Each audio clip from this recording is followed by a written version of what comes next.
Hi, this is Stephen from Own and Disown. Season's greetings to you.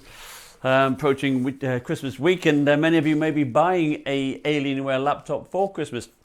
And we've already reviewed the Alienware 17 R4 with the GTX 1070 and the i7-6700 CPU. If you haven't already seen that, I recommend you do that. Click on the link here and it should take you to that. So I won't be going in this review a full depth review of all the ports and everything in the software like I did on there. Please check that video. This review is mainly going to be concerned about the screen. It's going to be a different screen here. It's going to be about the benchmarks. It's going to be about the heat, the thermals, because in this beast we have an i7-6820HK overclockable CPU and a GTX 1080 graphics card. So it is a powerful beast.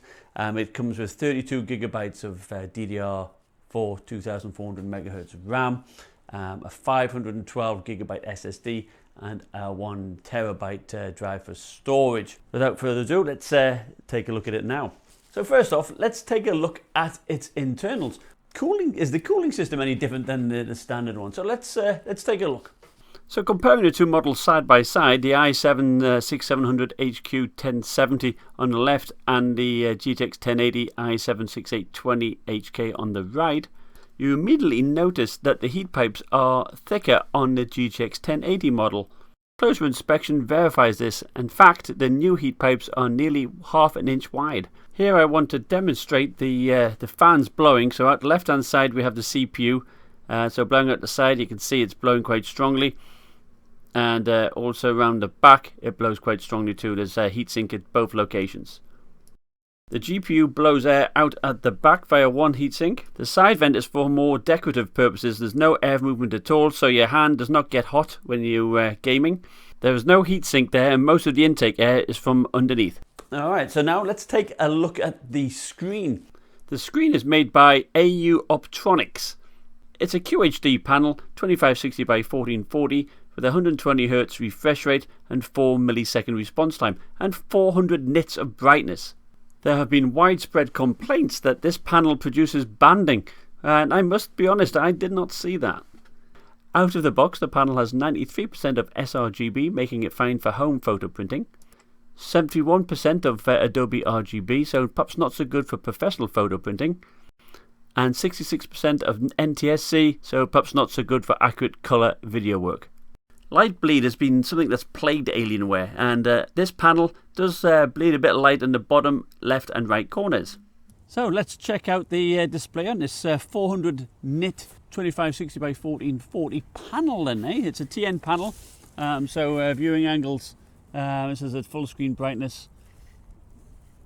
Of course go down when you do the vertical shift, but not too bad when you're going down, more so when you tilt it up. Direct on, it's clear, I can see that nice and clearly, and the sun has come out now, so that is good. Sideways test, still very clear. So this is a great laptop to use outdoors. So 25% brightness, I can still see it. That is nice, that is very good. Benchmarks. This thing is a powerhouse, it is a beast certainly. So let's take a look.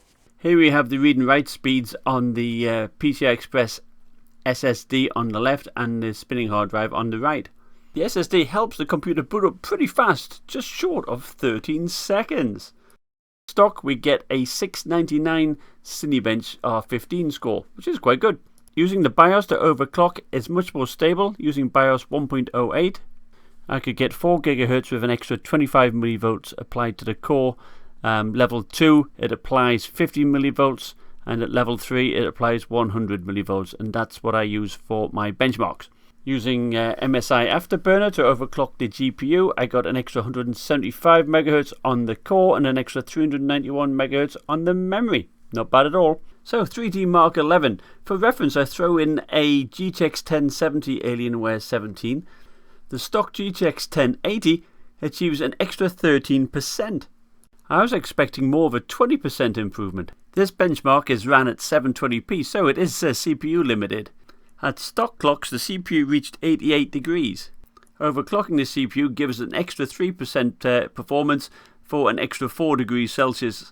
Overclocking the CPU and GPU does give us the 20% increase we want, but at the expense of CPU temperature, which went up to 99 degrees.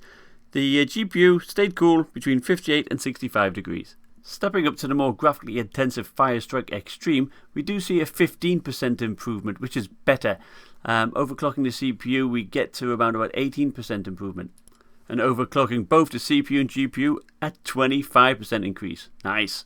As for temperatures, the GPU stayed nice and cool at about 55 degrees. At stock, the CPU was 81 degrees, overclocking it 91 degrees, and overclocking both the GPU and CPU, the CPU went up to 95 degrees. With Timespy, I saw about a 13 to 15% improvement over the 1070. Overclocking both the CPU and GPU gave us the good old 20%. At stock, the CPU was at 85 degrees, which was fine, but overclock it, we saw 99 degrees. I chose the PC Mark 8 Creative benchmark because it typically represents what we do with our laptops most of the time. That is creative work, photographic editing, video editing, that type of thing. Includes even some internet work, I believe. So it was quite a shock here to see that the Alienware 17 R4 with the GTX 1080 came in last. It got pipped by the i7-6700 GTX 1070 MSI and was 6.5% behind the identically equipped GT73 VR. In this test I used Handbrake to encode a 3.8 GB video file to MP4. What you see here is the MSI GT62 VR with the i7-600HQ and GTX 1070 nearly finishing the job. Average frame rate 66.7, and unbelievably the Alienware is behind with an average frame rate that is 9% behind the i7-6700. I was blown away. This is with the Alienware CPU overclocked as well. There was definitely thermal throttling going on here. So in Grand Theft Auto 5 we see a whopping 19% improvement over its little brother, the GTX 1070. In fact, stepping up resolution to 3440 by 1440, we get the same frame rate. Excellent. Assassin's Creed Syndicate is a demanding game, and we get 17% improvement over the GTX 1070 model. And it's good to know that we still get playable frame rates max settings at its default QHD resolution. In Crysis 3, we didn't see much improvement over its GTX 1070 sibling, which is rather peculiar. But it's good to know that at the QHD resolution, you get the minimum of 30 frames per second at max settings, which is good. In Doom, it's quite apparent that we are CPU limited at 1080p. Once we overclock the CPU, we get an extra 21% improvement. Overclocking the CPU and GPU at the QHD resolution, we even beat the 1080p score. Not bad. Again, in Metro Last Light, we are CPU limited. Look at the 1080p score, only 9% faster than the 1070. Overclock the CPU though, we get up to a 19% improvement. As we step up the resolution to QHD, we see a 10% improvement on average frame rate. But look at the minimum frame rate, a whopping 50% improvement, which is great. Witcher 3 is a graphically intensive game, and you can see that. Looking at the 1080p score compared to the GTX 1070, we see a 24% improvement. Overclocking the CPU at the 1080p yields no further benefit.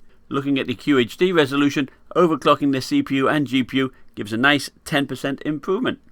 So we see a similar situation here in Tomb Raider. Overclocking the CPU at 1080p gives a 20% improvement over the GTX 1070. So it's clear, at that resolution, it is becoming CPU limited. That's why it's nice that this model comes with the QHD resolution screen.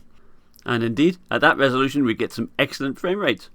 In Rainbow Six Siege we see an 8% improvement over the 1070. I suspect that would be much larger at the QHD resolution. So at that resolution we get excellent frame rates at around about 55 frames per second. So that's the benchmarks out the way, but how hot did this thing get? As you can see, the temperatures at stock frequencies perfectly fine. Around about 87 degrees for the CPU regardless of resolution, and about 65 degrees on the GPU also at all the resolutions. Fantastic. Now overclock the CPU, this is when things get scary. Across all my tests it averaged 95 degrees the CPU. The GPU remained cool at 63.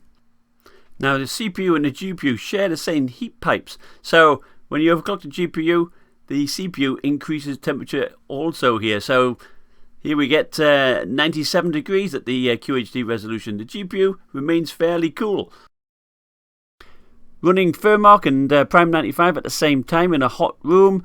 Temperature of the CPU 99 degrees and 78 degrees for the GPU. Everything at stock clocks. Remember, this is a worst case situation, but might be applicable to people in hot countries. Let's take a look at the chassis temperatures then. Center of the keyboard 32, AW17 keys about 30, number pad 26, touchpad 23, underneath 26. It's nice and cool. Let's take a look at the fan noise. So here's the noise at ambient.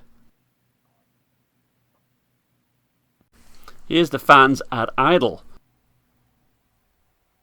And here's the CPU temperatures at idle, maxing out at 61 degrees. Not bad at all. Here's the fan noise at load. They're not terribly loud, and they're a constant pitch, so I think they're fine. Putting a book underneath the back end of the laptop to see if it improves its thermal performance. Temperature before was 82 degrees. Temperature after, 82 degrees. No change. Sometimes we like to use our laptops whilst in bed, so I thought I'd throw this into the mix. Let's take a look. So I got the same frame rate as before, but the temperature 97 degrees versus the 83 degrees when I was playing on a desk. So don't play on a bed. To test the effectiveness of the turbo fan, I overclocked the CPU to level 3 and the GPU and ran the Metro benchmark. Temperatures with auto fan 99 degrees, temperatures with turbo fan 97 degrees, so a slight improvement. With all this power under the hood, how much does it draw from the wall socket? So at stock settings, the power drawn from the wall is anywhere from 223 watts all the way down to 88 watts. With the CPU overclocked, it draws anywhere from 240 to 259 watts. During my Firmark Prime 95 test, it draws around about 296 watts from the wall. This is close to the 330 watt on the power supply. So with all this power, what type of battery life do we get? Not bad at all. At 25% brightness, battery power saver on and power saver, I get 3 hours 28 minutes. Reducing that down to 15% brightness actually broke the 4-hour mark, and gaming just over an hour and 11 minutes. It took me many hours to run my benchmarks, and at no point did the battery become drained whilst plugged in. That's good. Interestingly, pressing the FN and F7 key, nothing happens. It's not supported on this panel, I think because it's a 120Hz panel. When I first got the computer and plugged it in, it would say it was not charging. I tried another charger, I tried a different socket, I unplugged the battery, plugged it back in, and continued to get this message. I drained the battery and then plugged it back in, and it did charge, but it would always stop at 60%, so I rang Dell. The Alienware tech ran the diagnostic utility, and that seemed to fix the problem. So if you're faced with the same situation, I recommend you do the same. I had one other issue where monitors such as HW Monitor would not measure the correct overclock level in BIOS 1.08. My viewer Xclim came with an excellent fix. Boot up, and as soon as you see the Alien logo, press the power button, then unplug the power cord for 3 seconds, replace the power cord and boot up normal, and that fixed the problem thereafter. This also comes with the Tobii Eye Tracking. I know the first one I looked at didn't have it, so I was very interested to see what this one would be like. The camera is based down at the bottom here, so let's look at my impressions on that one. So Tobii Eye Tracking, what does it do? Well, the software allows you to move your eyes and control things using your eyes, which sounds extremely exciting. So, and you can see the red lights, and you'll see these 2 little dots at the bottom, which will correspond with your eyes. It tells you that you can do it in gaming. You see that little blob? It moves around as I look around. So that little blob there, and you press the space bar, and so instead of using your mouse, you can use your eyes. And I'll keep my eyes still, nothing happens. Look to the left, up, there you go, down. So it is a natural way of doing stuff, and it is quite cool. The Tobii software has some excellent power saving features, knowing whether you're in front of the screen or not. You can configure it to go to sleep when you're not around. You can actually wake your computer up by just looking at it, and also the keyboard keys can light up when you look at them too. You can use the camera to help you navigate around the screen by just looking at what you want to click on using the touchpad. And if you're using a mouse, you can do exactly the same thing. You can also use the Tobii Eye camera to switch applications, look at the task view, and do Windows Snap Assist. So let's test it out here. I can look around on the taskbar here with my eyes, and it's moving, say, from HW Monitor to Internet Explorer. And then in theory, I should just be able to click on the touchpad, and it opens up, and it didn't. Yeah, so that doesn't work too well. No matter what I do, it doesn't move to the application I want, so that kind of sucks. Alright, so let's do it the old-fashioned method, clicking it. But if I want to click on and open another tab, see the bubble gets nearly to the top. It doesn't work, it doesn't quite get to the top. So I can't create a new tab. So I have to do it the old way anyhow, so that seems pointless. Alright, so let's see if I want to switch tabs. That doesn't work. If I want to click on something. So it's on the Alienware, click, and it doesn't click. That's a waste of time. So I don't find it works for the Windows environment, so I wouldn't use it for that. So let's test gaming. So your gaze around the room is quite good. You can just use your eyes and move right, look left, look up, and that works pretty well in game. That's nice, I do like that. Then you start using the mouse as well, and it all goes a bit funny. Let's see, you got Tobii Eye Tracking options here. Rope launching is on. Aim at gaze is off. Let's put that on. Probably try not to even use the mouse. Nope, you still need the mouse to turn around. So if I wanted to throw a knife, I can look over there, and it'll throw the knife where I'm looking.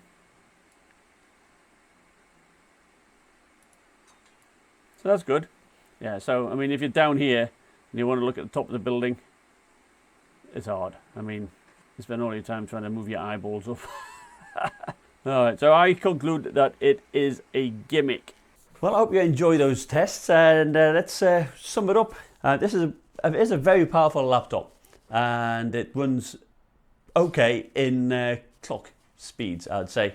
GPU is very cool. You can overclock the hell out of that, and that doesn't seem to heat up at all, so that's great. The CPU, on the other hand, is similar to the Alienware 15 R3 I had earlier, and overclock that, and it does get hot, getting up to around about 95 on average, and it, some tests it was at 100 degrees. But on the plus point, you can overclock it in the BIOS without it crashing now. Activating the turbo fan didn't really help a lot, just knocked down a couple of degrees. And that is very loud anyhow, so I wouldn't recommend that. I'm glad it's shipped with a QHD panel, because a 1080p panel, this graphics card, the GTX 1080, is too powerful for it. The CPU becomes a limiting factor, as you can see in some of the benchmarks, and overclocking it just results in extreme temperatures and thermal throttling. And the thermal throttling is also evident in the Handbrake test, where, unfortunately and unsurprisingly to me, with the MSI with the i7-6700HQ beat it. Amazing. I just couldn't fathom that, but it beat it handedly. So that was definitely showing that it was thermal throttling. Even at stock configurations, the MSI base model, $1,400 machine, beat it in PC Mark 8 as well, and that's a little bit worrying. And this is nearly a $3,000 machine, so it got beat by something half its price. That is a bit of a concern there, I must say. As with the other Alienware 17 R4, I had the speakers are great, the subwoofer is great, so can't fault the sound. I do like that. Battery life is also pretty decent. Unfortunately, there's no automatic switching to integrated graphics because Optimus isn't supported. I would have liked to have seen, as in the MSI GT73 VR, perhaps a button to press that would allow you to restart and go into integrated graphics. Perhaps the FN F7 combination, which says it's not supported on here anyhow. So, for an expensive machine, there isn't that many extras compared to the base version. You got the Tobii Eye Tracking, which it's okay, but I personally feel it's a little bit of a gimmick. you know, it's quite good in the game where you can look around, but you know, it's easy just to do it with the mouse as well. And I think just in the Windows environment, it struggled to reach up the top of the you know, the browser to switch tabs and stuff like that. So it's to me, it's a little bit of a gimmick, and it's a shame that you perhaps have to pay extra for that. The screen I thought was fantastic. It is nice and bright, 400 nits, good viewing angles outdoors because of the brightness.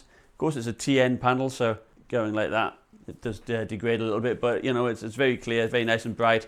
I do like the refresh rate. I do like a 120 Hz panel, and as I said in my last video, if you haven't tried that, certainly go out and give it a go. Things are butter smooth. Even without G-Sync and V-Sync on, I didn't see any tearing, so it's fantastic.